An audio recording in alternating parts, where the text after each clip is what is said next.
আমার নাম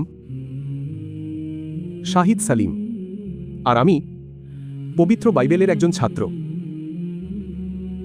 এর আগে যে আমি প্রশ্ন করি, আমি আমার বিশ্বাসটা তুলে ধরতে চাই যে আমি সেই ঈশ্বরকে মানি যিনি আসমান ও জমিন সৃষ্টি করেছেন, ঈসা মাসিকে যিনি কুমারী মরিয়মের গর্ভে জন্মগ্রহণ করেছেন, ক্রুশবিদ্ধ হয়ে মারা গেছেন, সমাহিত হয়েছেন, তৃতীয় দিনে মৃতদের মধ্য থেকে জীবিত হয়ে উঠেছেন এবং আকাশে চলে গেছেন। আমার বিশ্বাস হলো যে তিনি আমাদেরকে নিতে আসবেন।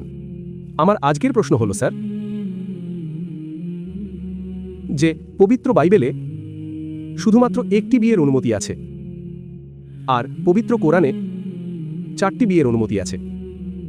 আর মুসলিমরা বলে যে আমাদের ঈমান ততক্ষণ পর্যন্ত পূর্ণ হয় না যতক্ষণ না আমরা বাইবেলের উপর ঈমান আনি। এটা আমি ওই বাইবেলের কথাই বলছি যেটা আসলটা। আর বাইবেল দ্বিতীয় বিয়েকে ব্যভিচার বলে সাব্যস্ত করে। পবিত্র কোরআনে 70 জন হুরের কথা বলা আছে। আমার প্রথম প্রশ্ন হলো এই যে আকাশে ওই 70 জন হুরের উদ্দেশ্য কি, যা আমাদের ভাইদের দেওয়া হবে? আপনি বললেন যে মুসলমানদের ঈমান হলো যে তারা বাইবেলকে মানে। এটা একদম ভুল। পবিত্র কোরআনে কোথায় লেখা আছে যে বাইবেলকে মানতে হবে? আপনার নিজের ওনার প্রশ্নের মধ্যেই এতগুলো ভুল ছিল। আমি প্রশ্নটা পুনরাবৃত্তি করব। মুসলমানের ঈমান হলো যে বাইবেলকে মানতে হবে। এই বাইবেল শব্দটা কোরআনে তো নেই, নাম্বার 1। তারপর উনি বললেন যে বাইবেলে লেখা আছে যে একটা বিয়ে করতে হবে, কোরআনে লেখা আছে যে 4টে বিয়ে করতে হবে। আর তারপর বললেন যে পবিত্র কোরআনে লেখা আছে যে 70 জন হুর। এই যতগুলো কথা বলেছেন সব ভুল, সব ভুল, সব আজে বাজে কথা। নাম্বার 1, আপনি আমাকে বলুন কোরআনে কোথায় লেখা আছে যে বাইবেলকে মানতে হবে?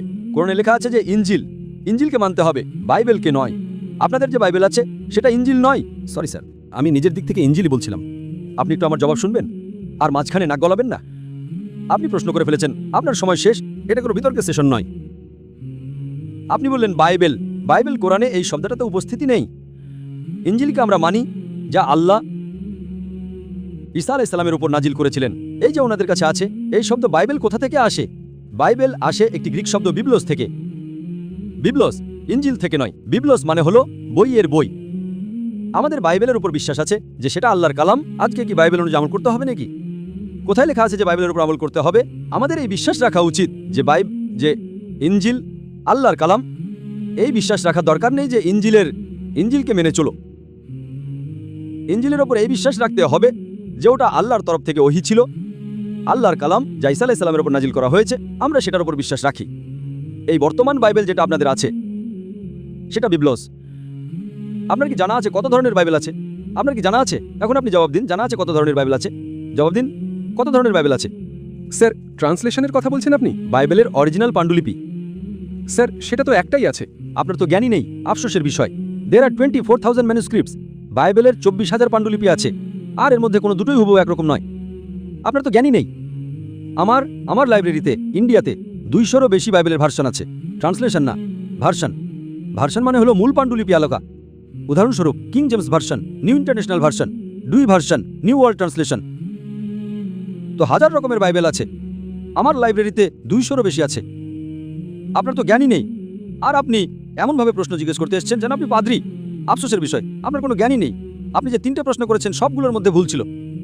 নাম্বার 1, বাইবেল শব্দটা কোরআনে নেই। নাম্বার 2, কোথাও লেখা নেই যে বাইবেলের উপর আমল করো। এই ঈমান রাখো যে ইঞ্জিল আল্লাহর কালাম। আমরা মুসলমানরা মানি যে ইঞ্জিল আল্লাহর কালাম, কিন্তু আজ যে বাইবেল আছে সেটা ইঞ্জিল নয়, ওতে ভেজাল আছে।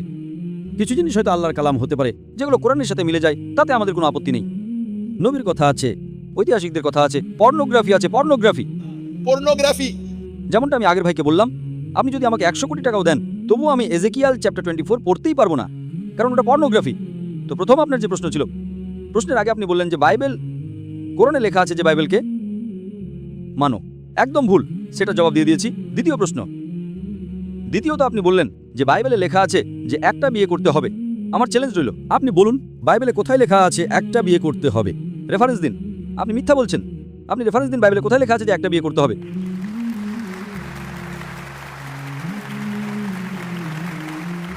ওনার মাইক্রোফোনটা চালু করো, রেফারেন্স দিন। Sorry sir. বাইবেলের কোনো রেফারেন্সে লেখা আছে যে একটা বিয়ে করতে হবে? ভাই সাহেব, আমি রেফারেন্স জিজ্ঞেস করছি। আপনার কাছে রেফারেন্স আছে? বাইবেলে কোথাও লেখা নেই যে একটা বিয়ে করতে হবে। ভাই সাহেব জবাব দিন, এখন মাইক্রোফোন অন আছে। বাইবেলে কোথায় লেখা আছে যে একটা বিয়ে? হ্যাঁ পড়ুন পড়ুন, হ্যাঁ পড়ুন, অনুসন্ধান করুন। 10 বার পড়লেও কোথাও পাবেন না আপনি। জি স্যার, আমি রেফারেন্স পড়তে চাই স্যার। আগে রেফারেন্স দিন। কোন রেফারেন্স? ম্যাথিউ। শোনেন শোনেন শোনেন শোনেন, আপনি বলেছিলেন যে বাইবেলে লেখা আছে একটা বিয়ে করা উচিত, এটাই চাই আমার। হ্যাঁ, তো অন্য কিছু আবল তাবল বলে তারপর বলবেন এটার মানে হলো এই, তো মানুষকে বোকা বানাবেন না। পড়ুন। স্যার ম্যাথিউ চ্যাপ্টার 5 আর ভার্স হলো 31। এটাও লেখা আছে। Wait wait wait wait wait, ছাড়েন আমি খুলছি একটু। এদিকে কি নেট চলছে কি?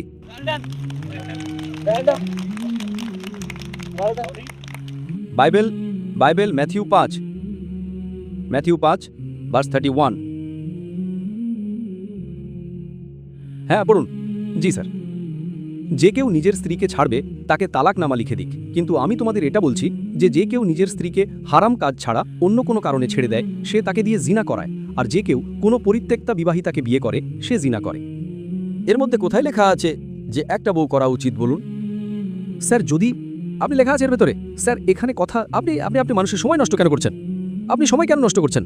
স্যার কনটেক্সট এটা বলছে যে দ্বিতীয় বিয়ে করলে সে ব্যভিচার করবে।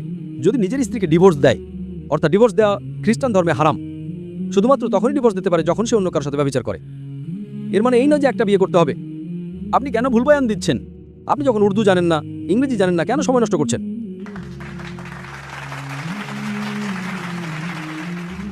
প্রাচীন যুগে বলা হয়েছে, আর এটা আমি gospel of Matthew chapter number 5 verse number 31। প্রাচীন যুগে বলা হয়েছে যে যে কেউ নিজের স্ত্রীকে ডিভোর্স দেবে না।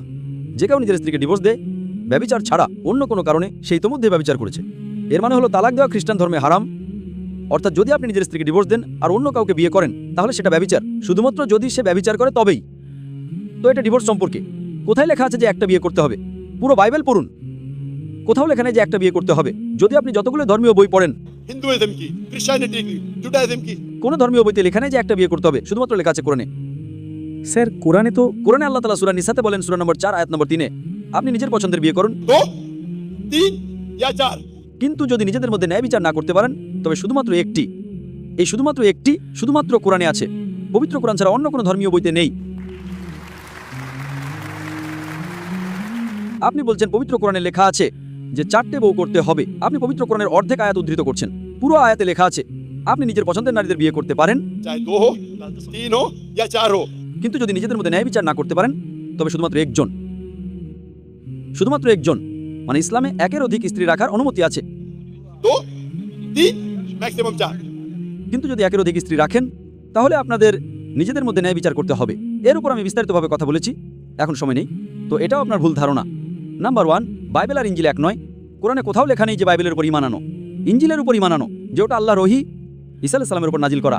পয়েন্ট নাম্বার 2, বাইবেলে কোথাও লেখা নেই যে একটা বউ রাখো, এটা ভুল বলছেন আপনি।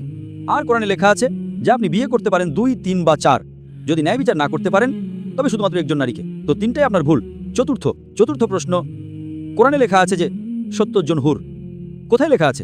রেফারেন্স দিন, কোরআনের রেফারেন্স দিন। স্যার কোরআনে তো নেই, কিন্তু আমাদের মুসলিম ভাইরা যারা আমাদের সাথে থাকে চলাফেরা করে। আরে ইসলাম বোঝার জন্য মুসলিম ভাইদের কেন দেখেন? ইসলাম বোঝার জন্য কোরআন অধ্যয়ন করুন, মুসলিম ভাইদের দেখবেন না। আমি যদি খ্রিস্টান ধর্ম অধ্যয়ন করার জন্য আপনাকে দেখা শুরু করি তাহলে সমস্যা হয়ে যাবে। এই জন্যই তো আমি জানি খ্রিস্টান ধর্ম কি। আমি কি আপনাকে দেখে খ্রিস্টান ধর্ম বুঝছি নাকি? আমি লেকচারে বলে দিয়েছি, ধর্ম বোঝার জন্য ধর্মের বইগুলো অধ্যয়ন করুন। আপনি যে কোনো জায়গায় যে কারো কথা শুনে এসে বিশাল জনসমাবেশে প্রশ্ন করেন 50,000 লোকের মাঝে, অন্তত অনুসন্ধান তো করুন প্রশ্ন করার আগে। 4টে জিনিসই আপনি ভুল করেছেন। এ কথা ঠিক, সেটা জবাব আমি দিয়ে দিয়েছি। এটা হাদিসে লেখা আছে, সেটা আলাদা বিষয়। কোরআনে লেখা নেই, সেটার জবাব আমি দিয়ে দিয়েছি।